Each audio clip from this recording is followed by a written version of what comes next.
నమస్కారం. ప్రేమిస్తున్న నిర్మాత, అలాగే సార్, వాళ్ళు నన్ను వెనక్కి తోసేస్తున్నారు సార్. డైరెక్టర్ గారు, మీరు మంచివాళ్ళు కాబట్టి ముందుకు తీసుకొస్తున్నారు. నిర్మాత, దర్శకులు, ఈ చిత్రానికి పనిచేసిన ప్రతి ఒక్కరిని అభినందిస్తూ, ముందుగా నేను సంతోషపడేది ఈ సినిమాకి, ఈ తెలుగు సినిమాకి తెలుగు అమ్మాయిని తీసుకొచ్చినందుకు ఐఎమ్ వెరీ వెరీ హ్యాపీ. చాలా సంతోషంగా ఉంది. తెలుగు అమ్మాయిలు చాలా అద్భుతంగా తెలుగు మాట్లాడి తెలుగు హృదయాలను ఆకట్టుకునే ఒక తెలుగు అమ్మాయి వస్తే బాగుండు అని ఎదురు చూస్తున్న వాళ్ళల్లో నేను ఒకండి. నేహ కదా, నేహ, ప్రీతి నేహ, తెలుగు ప్రీతి నేహ రావడం ముఖ్యంగా ఆనందంగా ఉంది. బాను, ఎదురుగా ఉన్న తమ్ముడు శ్యామ్, మా రైటర్లు పూర్ణాచారి. చాలా కాలంగా నేను ఒక కళ కనేవాడిని. ఆ కళ ఇవాళ నేను నిజంగా చూశాను. ఏంటంటే 30 ఏళ్ళుగా సినిమా రంగంలో ఉన్న నేను, దాదాపు 25 ఏళ్ల క్రితమే పరిచయమైన అతను ఎప్పుడూ ఒక బ్యాంగ్ లాగా, ఒక వేదిక పైన, ఒక తెర పైన, ఒక శిఖరం పైన కనిపిస్తాడు అని ఎదురు చూసినటువంటి బీమ్స్ని, అది నిజం చేసుకున్న బీమ్స్ని వాళ్ళ మీరు ఐబిఎం ప్రొడక్షన్ హౌస్ అంతేనా, దాన్ని ప్రారంభింపజేసినారు అంతేనా? కరెక్ట్ కదా. నాకు చాలా ఆనందంగా ఉంది. బీమ్స్, ఆయుధంలో నువ్వు పాటలు రాయడానికి వచ్చిన కుర్రాడిగా చూశాను. ఆయుధంలో ఏ రాజా అప్పుడు చూసినప్పుడే అనుకున్నాను, ఏ గోడా బోత్ ఆగే నికల్ జాయేగా, ఈ గుర్రం చాలా వేగంగా ముందుకెళ్ళిపోతుందని అనుకున్నాము.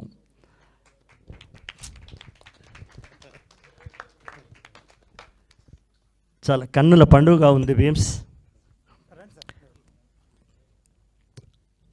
తన్ని ఈ వేదిక మీదకి ఆహ్వానించడం, చాలా చాలా కష్టపడి, చాలా నష్టపడి, కుటుంబాన్ని, పుట్టిన ఊరిని, అంటే దాదాపు మన సినిమాలో వచ్చిన వాళ్ళందరం అంతే, అన్నీ వదిలిపెట్టి వచ్చేస్తాం. ఇవాళ బీమ్స్ అంటే ఒక నూతన శకాన్ని ప్రారంభించేస్తున్నటువంటి సంగీత దర్శకుడిగా నేను భావిస్తున్నాను. Is my like a brother.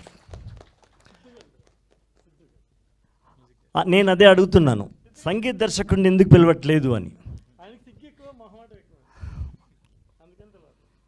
రాబోయే కాలానికి కాబోయే లెజెండరీ మ్యూజిక్ డైరెక్టర్ కాదు, సిద్ధాంత్కి మొహమాటం ఉందని నేనేం భావించట్లేదే. ఏట్రా సిద్ధాంత్, సాలూరు అంటున్నారు, కాదు రసాలూరు రాజేశ్వరరావు గారి మనవడు. సాలూరు అనేది ఇంటి పేరు, కానీ ఏనాడో, అంటే మేము పుట్టక ముందుకే మల్లీశ్వరి కాలంలోనే రసాలూరు రాజేశ్వరరావు అన్న పేరుగన్నటువంటి ఒక అద్భుతమైన ఒక సంగీత కుటుంబం, అది ఒక సంగీత స్వర సామ్రాజ్యం ప్రారంభించినటువంటి మహానుభావులు వాళ్ళు. ఎక్కడి మల్లీశ్వరి, ఆ ధార, ఆ వంశధార, ఆ అంశధార అలా వస్తూ సిద్ధాంతంలాగా వచ్చేసింది, సిద్ధాంతగా వచ్చేసింది.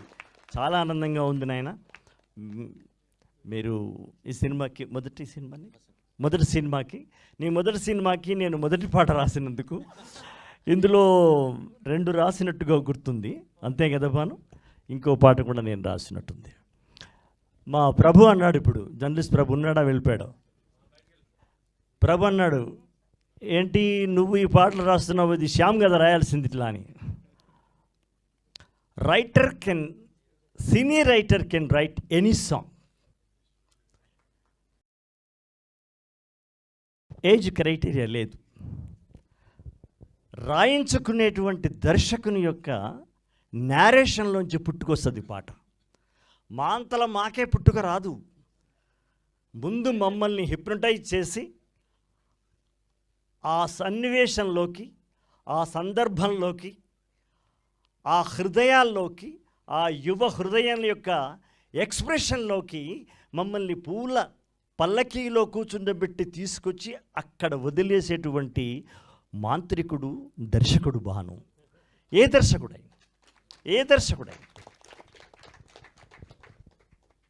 ఇప్పుడు బీమ్స్ కాడి నుంచి అంతే.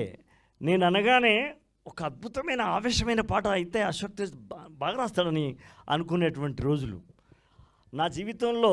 అదృష్టం ఏంటంటే ఈ 30 ఏళ్లలో కూడా అట్లాంటి పాటలతోనే ఎక్కువగా నేను ప్రయాణిస్తూ వచ్చాను. మా కృష్ణ కూడా తెలుసు. ఇప్పుడు నడుస్తున్న కన్నప్ప సినిమాలో కూడా ఒక 7 పాటలు రాయడము, ఇది ఒక దేవుడి పాటలు అట్లా.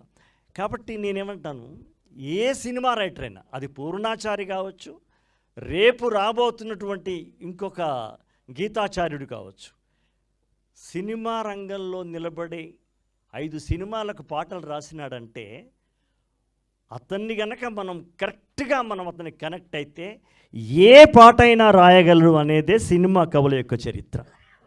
ఇది రాయగలడు, అది రాయలేడు అనేటువంటిది ఉండదు. కాకపోతే కొన్ని ముద్రలు పడతాయి. గుమ్మడి గుండె నొప్పులకు గుమ్మడిని వాడుడు. ఒక్క గుండె నొప్పి యాక్టింగ్ చేసిన పాపానికి గుమ్మడి జీవితం అంతా గుండె నొప్పుల పాత్రలే ఇచ్చినారు. ఇది మన సినిమా రంగంలో ఉన్నటువంటి అలవాటు.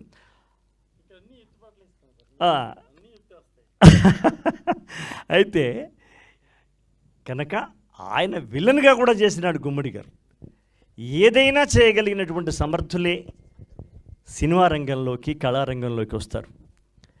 ఇవాళ మన సినిమాలో పూర్ణాచారి రాశాడు. అతని పాటను వినడానికి నేను ఎదురు చూస్తాను. అట్లాగే వెనిగళ రాంబాబు గారు కూడా రాశారు. వాళ్ళందరినీ అభినందిస్తున్నాను. ముఖ్యంగా మాతోని పాటలు రాయించుకున్న దర్శకుడితో పాటు సంగీత దర్శకుడు తాను అనుకున్న విషయాల్ని కరెక్ట్గా చెప్పి మాతోని ఫోన్లో మాట్లాడి, కానీ ఒక కర్మ ఏంటంటే ఫోన్లోనే మాట్లాడుకొని పాటలు రాసే రోజులు వచ్చాయి.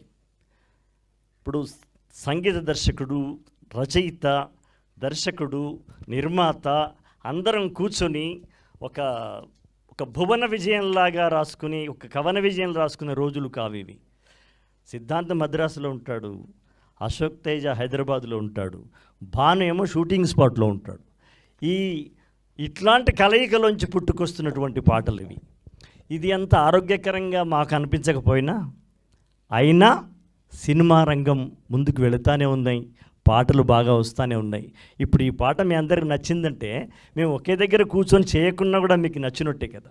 ఇది మారుతున్నటువంటి ప్రవాహ యుగంలో మనం ఉన్నాం కాబట్టి దానికే మనం అంకితమైపోయి దాన్నే మనం అడ్జస్ట్ చేసుకొని రాస్తున్నాము.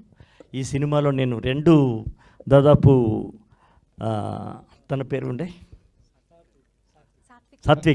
సాత్విక్ గుండెలోకి వెళ్ళి, సాత్విక్ గుండెలోకి నన్ను పంపించి, ఆయన హృదయ కవాటాలు ఈయన తెరిచి నన్ను అక్కడికి పంపించి నువ్వు రాసినట్టుగా, నువ్వు వాడినట్టుగా రాసినాడయ్యా.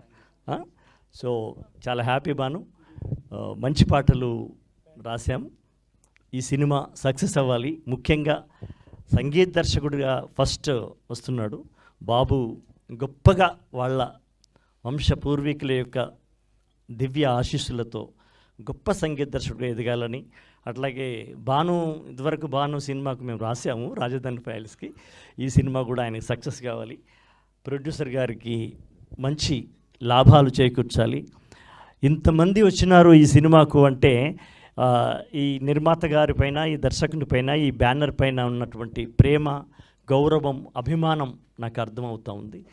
వీళ్ళిద్దరు కూడా గొప్పగా సక్సెస్ కావాలి.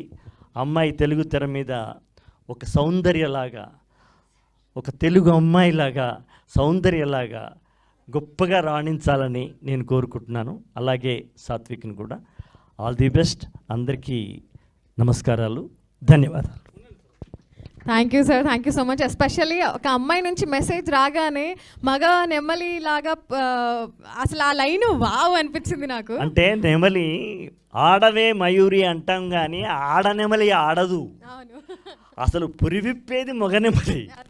అది కవి సంస్కారం అలా మయూరి అంటున్నాం తప్ప పురివిప్పి ఆడేది ఆడనెమలి కాదు, ఎస్, మొగనెమలే విప్పుతుంది. మొగనెమలికే ఆ యొక్క లక్షణం ఉంది. ఆడనెమలి విప్పదు, చాలా వైరుధ్యంగా ఉంటుంది మొగనెప్పలి. కాబట్టి కావాలనే మగనెమలి పింఛంలా అని ఒత్తి పలికినాను. ఎవరైనా మొగనెమలి ఎందుకు సార్ విప్పుతుంది అంటే ఇవన్నీ చెప్పొచ్చు. ఎగ్జాక్ట్లీ, ఈ రకంగా చెప్పించే అవకాశం. Yes, thank you sir, thank you so much. And yes, మంచి మనసున్న మనిషి, మన ఎన్నో